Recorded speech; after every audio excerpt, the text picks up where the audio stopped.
ഇന്ന് വളരെ ടേസ്റ്റി ആയിട്ടൊരു സാമ്പാർ നമ്മുടെ നാട്ടിലത്തെ അല്ല കേട്ടോ, കേരളത്തിലത്തെ അല്ലാത്തൊരു സാമ്പാർ. ഇത് കർണാടകയിലെ ഉടുപ്പി എന്ന് പറഞ്ഞ സ്ഥലത്തുണ്ടാവുന്ന സാമ്പാറിൻ്റെ കൂടെ ഇന്ന് ഞാൻ അടിപൊളിയായിട്ട് ചോറുണ്ടാക്കിയിട്ടുണ്ട്. അപ്പോൾ ആ സാമ്പാർ എങ്ങനെയാണ് ഉണ്ടാക്കണത് എന്ന് ഞാൻ ഒന്ന് കാണിച്ചിട്ടുണ്ട്. അപ്പോൾ നിങ്ങളതെല്ലാവരും കണ്ടു നോക്കൂ കേട്ടോ. ഹലോ, ഇന്ന് ഞാൻ ഒരു പ്രത്യേകതരം സാമ്പാർ, ഉടുപ്പി സാമ്പാർ എന്നൊന്നും പറയാം. ഈ ഉടുപ്പി സാമ്പാറിന് നല്ല പ്രത്യേകതയാണ് കേട്ടോ. എന്താ വെച്ചാൽ അവരുടെ അമ്പലത്തിൽ, ഉടുപ്പി അമ്പലത്തിൽ ഞാൻ ഒരിക്കൽ ഊണ് കഴിച്ചിട്ടുണ്ട്. അപ്പോൾ ആ സമയത്ത് അവരുടെ സാമ്പാറിൻ്റെ ഒരു മണം വന്നു. നമ്മളെല്ലാം അതിൻ്റെ കംപ്ലീറ്റ്ലി ഡിഫറെൻ്റാണ് ആ മണം. ഇൻഗ്രീഡിയൻസ് എല്ലാം ഒരുപോലെയാണെങ്കിലും അതിൽ ചേർക്കുന്ന ഇൻഗ്രീഡിയൻസ് കുറച്ച് വ്യത്യാസമുണ്ട്. മെയിനായിട്ട് ഒരു യുണീക്കായിട്ടുള്ള സാധനം എന്താണെന്നറിയോ, അവരതിൽ ശർക്കര ചേർക്കും. ആ ശർക്കരയുടെ ടേസ്റ്റ് ആണ് ആ സാമ്പാറിൻ്റെ മണം വരുന്നത് തോന്നുന്നു. അത്രയും ഇതാണ് അതിൽ. ശർക്കരയാണ് അവരുടെ മെയിൻ ഇൻഗ്രീഡിയൻറ്റ് കേട്ടോ. പിന്നെ അവരുടെ മസാലയ്ക്കും ഉണ്ട് നല്ലൊരു പ്രത്യേകത. അപ്പം നമ്മൾ ആദ്യം എങ്ങനെയാണ് അത് ഉണ്ടാക്കണമെന്നൊന്ന് നോക്കാം. വരും. ഇപ്പോൾ ഞാൻ ഈ ചീനച്ചട്ടിയിൽ 1 ടീസ്പൂൺ എണ്ണ ഒഴിച്ചിട്ടുണ്ട്. ആ എണ്ണ ഞാൻ കുറച്ച് കാഞ്ഞതുകൊണ്ടാട്ടോ ഇങ്ങനെയാണ് നിറം വന്നിരിക്കണം. അപ്പോൾ ഞാൻ ഇനി ചേർക്കാൻ പോകുന്നത് എന്താണെന്ന് ഓരോന്നോരോന്നായിട്ട് പോവാം. ഇതിൻ്റെ വളരെയധികം ഇമ്പോർട്ടൻസ് എന്താ വെച്ചാൽ അവർ അതിൽ ഉഴുന്നുപരിപ്പ് 1 ടേബിൾ സ്പൂൺ, 1 ടേബിൾ സ്പൂൺ ഉഴുന്നുപരിപ്പ്, 1/2 ടേബിൾ സ്പൂൺ കടലപ്പരിപ്പ്, പിന്നെ 1/2 ടേബിൾ സ്പൂൺ മല്ലി,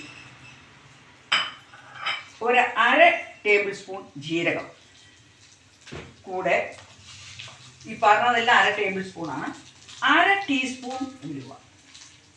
ഇത്രയും സാധനങ്ങളും ചേർത്തിട്ട് അതിനെ നന്നായി വറുക്കും കേട്ടോ. ഇതൊന്ന് വറുത്ത് വരുമ്പോൾ മാത്രമാണ് ബാക്കി എന്താണോ ചേർക്കണമെന്ന് ഞാൻ കാണിച്ചു തരാം. ഇപ്പം ഞാനിതിലേക്ക് ഒരു 5 ചുവന്ന മുളക്, പിന്നെ കറിവേപ്പില കേട്ടോ. ഈ മുളക് ചേർക്കുന്നത് ലാസ്റ്റ് ആയത് എന്താ കാരണം അറിയോ, ഈ ജീരകം ഒന്ന് പൊട്ടി വരുമ്പോഴാണ് മുളക് ചേർക്കുന്നത്. എന്താ കാരണം വെച്ചാൽ മുളക് കുറേ നേരം അങ്ങനെ കിടന്ന് ചൂടാവണ്ട. ഇതിൻ്റെ ഇപ്പോൾ കാര്യങ്ങളൊക്കെ കഴിഞ്ഞു. ഞാൻ ഒരു ലേശം, വളരെ പിഞ്ചോ കായ ഇനിയും ചേർക്കുന്നതുകൊണ്ടാണ് ഇതിപ്പോൾ കുറച്ച് ചേർക്കുന്നത്. പിന്നെ ഓഫ് ചെയ്യുക. ഇതിൻ്റെ പാകം എങ്ങനെ അറിയാനറിയോ, ഈ ജീരകം പൊട്ടും, ജീരകം പൊട്ടി വരികയും ചെയ്യും, കടലപ്പരിപ്പിന് കളറ് മാറും. ഈ സമയത്ത് ഞാനിതിനെ ഓഫ് ചെയ്യണം. ഇനി ഇതിനെ അരയ്ക്കാൻ വേണ്ടിയിട്ട് ഞാൻ ഒന്ന് തണുത്ത ശേഷം ഇതിനെ അരയ്ക്കുന്ന സമയത്ത് പിന്നെ ചേർക്കുന്നതാണ് തേങ്ങ അതിൻ്റെ കൂടെ വറുക്കാട്ടില്ല. പിന്നെ ഒരു പ്രത്യേകത എന്താ അറിയോ, അവരുടെ കഷ്ണങ്ങൾ ചേർക്കുമ്പോൾ അവരതിനെ ഒന്ന് വറക്കുന്നുണ്ട്. ഞാനിപ്പോൾ ഇത്തിരി എണ്ണ ഒഴിക്കുകയാണ്. എന്നിട്ട് അവരുടെ സാമ്പാറിൽ മത്തൻ ഒരു പ്രത്യേക ഐറ്റമാണ്. അപ്പം ഞാൻ കാണിക്കുമ്പോൾ അത് കാണിക്കണമല്ലോ, അതുകൊണ്ട് ഞാൻ ഇതാ മത്തൻ, ആ മത്തൻ അവരത് വലിയ വലിയ കഷ്ണമായിട്ടാണ് മുറിക്കുക. നമുക്ക് ഞാനത് കാണിക്കുന്നതുകൊണ്ട് എല്ലാവർക്കും ഇത്ര വലുതായിട്ട് കാണിക്കാം. ഇങ്ങനെ ഓരോ കഷ്ണമായിരിക്കും അവരുടെ മത്തൻ.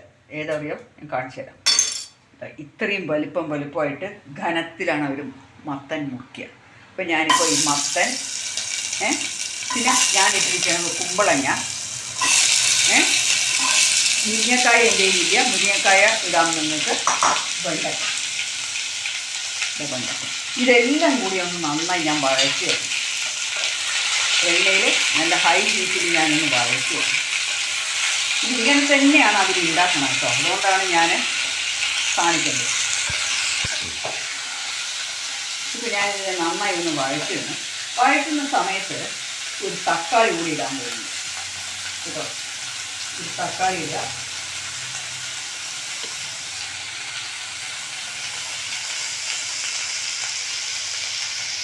ഈ മധുരം വിടുക എന്ന് പറയുന്നുണ്ടല്ലോ, അത് ഞാൻ ഉണ്ടാക്കുമ്പോൾ എനിക്ക് കാണിക്കണമല്ലോ. നിങ്ങൾക്ക് അറിയാം ഞാൻ മധുരം ഒന്നും ഇടാതെയാണ്. പക്ഷേ അവരുടെ സാമ്പാറിൽ അതിൻ്റെ പ്രത്യേകതയാണ് നമ്മൾ കാണുന്നത്. നമ്മൾ അവിടെ പോയിട്ട് ഊണ് കഴിക്കുമ്പോൾ എന്താ ഒരു മണം വരിക അറിയുക, സാമ്പാറിൻ്റെ നല്ലൊരു മണം. എവിടെയാണ് ഹോൾ മുഴുവൻ അതിൻ്റെ. അപ്പോൾ ഞാനിപ്പോൾ ഹൈ ഹീറ്റിൽ ഇങ്ങനെ ഇതിനെയൊന്നും ഇറക്കിയിട്ടുണ്ട്. ഇതൊന്ന് കിടന്നിട്ട് വേവാണ്. അപ്പോൾ ഞാൻ എന്താ ചെയ്യുന്നതോ, ഞാനിപ്പോൾ കുറച്ച് വെള്ളം ഒഴിക്കും. കുറച്ച് വെള്ളം ഒഴിച്ചിട്ട് ഇതിനെ ഒന്ന് അടച്ചു വയ്ക്കുക. ഇപ്പോൾ ഞാൻ കുറച്ച് മഞ്ഞൾ ആഡ് ചെയ്യാണ്. കഷ്ണങ്ങളെല്ലാം തിളക്കട്ടെ. അപ്പം തന്നെ ആഡ് ചെയ്യാം. ഞാനത് ആഡ് ചെയ്യാൻ മറന്നുകൊണ്ട് ഇപ്പോൾ കാണിക്കുകയാണ് കേട്ടോ. ഈ കഷ്ണങ്ങളൊന്ന് വേവട്ടെ. ഒന്ന് തിളച്ച് വരുമ്പോൾ ഞാൻ പരിപ്പ്, 1/2 കപ്പ് പരിപ്പ് വേവിച്ചതാണ്, അത് ഇതിലേക്ക് ഒഴിക്കുകയാണ്. എന്താ വെച്ചാൽ പരിപ്പും കൂടെ അതിൻ്റെ ഉള്ളിൽ, പരിപ്പ് നന്നായി വേവണം കേട്ടോ. പരിപ്പും കൂടെ അതിൻ്റെ ഉള്ളിൽ കിടന്ന് നന്നായി ഒന്ന് മിക്സ് ആവണം. അപ്പോഴാണ് അതിൻ്റെ ടേസ്റ്റ് വരിക കേട്ടോ. നന്നായി ഒന്ന് ഇതൊന്ന് നന്നായി തിളച്ച് വരുമ്പോൾ ഇനി ഞാൻ ഉപ്പും പുളിയും ചേർക്കും. ഒന്നും കൂടി ഇതൊന്ന് തിളക്കും. ഇതിലേക്ക് ആ ചൂടോടെ തന്നെ കളറിന് വേണ്ടിയിട്ട് നമുക്ക് കുറച്ച് കാശ്മീരി ചില്ലി പൗഡർ, അവരുടെ സാമ്പാറിന് ഭയങ്കര ഒരു കളറായിരിക്കും. അപ്പോൾ ഞാൻ അതിന് വേണ്ടിയിട്ട് ആ ചൂടിൽ തന്നെ ഞാനിപ്പോൾ ആഡ് ചെയ്യാണ്. എന്നിട്ട് ആദ്യം ചെയ്യാൻ പോകുന്നത് തേങ്ങ അതൊരു വറുക്കാറില്ല. ഇതൊരു 4 ടേബിൾ സ്പൂൺ തേങ്ങയാണ്. നിങ്ങൾ ഇതേ അളവിൽ ചെയ്ത് നോക്കൂ, നല്ല ടേസ്റ്റായിരിക്കും ഈ സാമ്പാർ കേട്ടോ. അപ്പോൾ ഇതിനെ ഒന്ന് നന്നായി അരച്ചിട്ട് വരണം. ഇപ്പം ഞാൻ എൻ്റെ കഷ്ണങ്ങളൊക്കെ കൂടുതലായി ഞാൻ വെന്ത് ഉടയാൻ പാടില്ല. അതുകൊണ്ട് ഞാൻ എന്താ ചെയ്യണമെന്ന് വെച്ചാൽ ഇതിലേക്കിപ്പോൾ ഞാൻ പുളി ഒഴിക്കുക. കഷ്ണമൊക്കെ നന്നായി വെന്തിട്ടുണ്ട്, ഒന്ന് ഉടയണം. കൂടുതലങ്ങനെ വെന്ത് ഉടയാൻ പാടില്ല. അതുകൊണ്ട് ഞാൻ അതിൻ്റെ ഇടയിൽ കൂടിയിട്ട് ഇപ്പം എന്താ ചെയ്തറിയോ, പാത്രം മാറ്റി. എന്താ കാരണം വെച്ചാൽ ആ പാത്രത്തിൻ്റെ ഉള്ളിൽ കിടന്നിട്ട് എൻ്റെ കഷ്ണങ്ങളൊന്നും വേഗം ഇത്തിരി വിസ്താരമുള്ള പാത്രം വേണമെന്നുള്ളതുകൊണ്ട് ഞാൻ എൻ്റെ കുക്കറിൽ പരിപ്പ് വേവിച്ചതായിരുന്നു. അതിനെ വേഗം ഒന്ന് കഴുകിയിട്ട് ഇതിലേക്ക് മാറ്റിയിട്ടോ. അതും കൂടെ പറയണമായിരുന്നു പറയുമ്പോൾ. ഇപ്പം ഞാൻ ഇതിലേക്ക് പുളി ഒഴിക്കാൻ വേണ്ടി പോകുന്നു.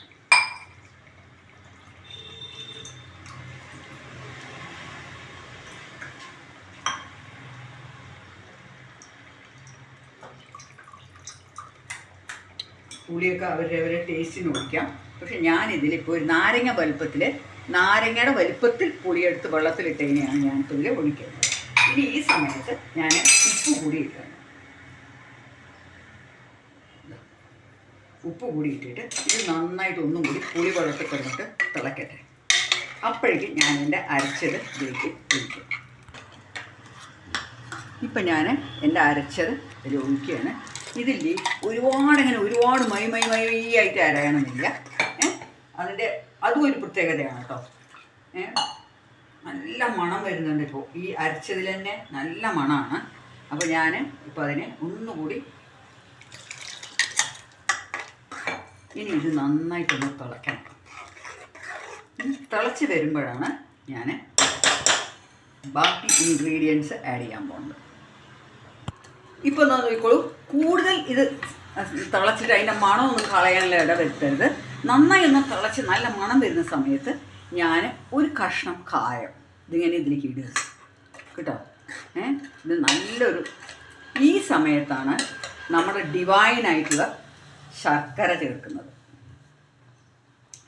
ഇപ്പം ഞാനതിനെ ഈ ശർക്കര നിങ്ങൾ കാണുന്നുണ്ടല്ലോ, ഞാനിതിനിപ്പോൾ ഇതിനിങ്ങനെ കൊട്ടിയിട്ട് ഇപ്പം ഞാനിത് ഓഫ് ചെയ്തു കേട്ടോ. ശർക്കരയൊക്കെ ഇട്ട് നന്നായി ഒന്ന് ഇളക്കി, കായമൊക്കെ ഇട്ട് ഇളക്കി. ഇനി ഇതിനെ നന്നായി അടച്ച് വെച്ചിട്ട് ഇനി ഞാൻ വറുത്തത് ഇടാൻ പോകണം. എന്താണ് വറുക്കണത് കളിക്കും